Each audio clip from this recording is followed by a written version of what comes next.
ఎన్నో రకాల మూవీ కాన్సెప్ట్‌లు చూశాను గానీ, ఇలాంటి మూవీ కాన్సెప్ట్ అయితే మాత్రం ఫస్ట్ టైమ్ చూడటం.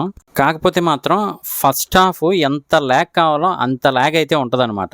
కానీ సెకండ్ హాఫ్‌కొచ్చేపాటికి కామెడీ గూడా బానే కనెక్ట్ అయిందని జెప్పొచ్చు. అలాగే లాస్ట్ కాన్సెప్ట్ గూడా బాగా ఇంటెలిజెంట్‌గా తీసుకెళ్ళే డైరెక్టర్ అనైతే జెప్పొచ్చు.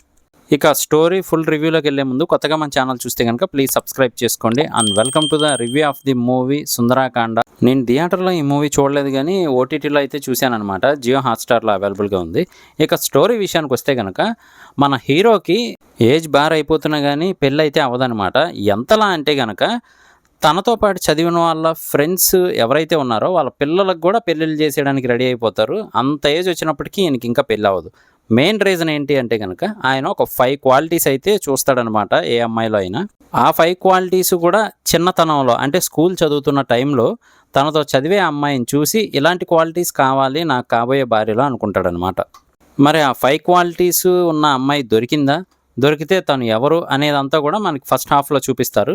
సెకండ్ హాఫ్ విషయానికొస్తే ఆ అమ్మాయి ఇంకెవరో కాదు, ఇతను ఏ క్వాలిటీస్ అయితే చూసాడో స్కూల్ టైంలో ఆ అమ్మాయి వాళ్ళ కూతురనమాట.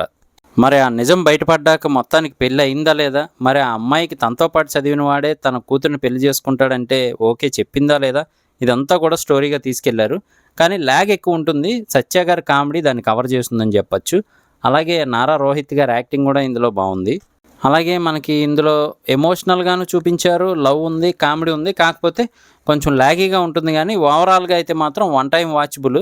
ఇది నా రివ్యూ మాత్రమే. మరి మూవీ చూసిన తర్వాత మీకేమనిపించింది అనేది కింద కామెంట్ చేయడం మర్చిపోకండి. నేను మీ ప్రసాద్. మళ్ళీ నెక్స్ట్ వీడియోలో కలుస్తాను. Love you all.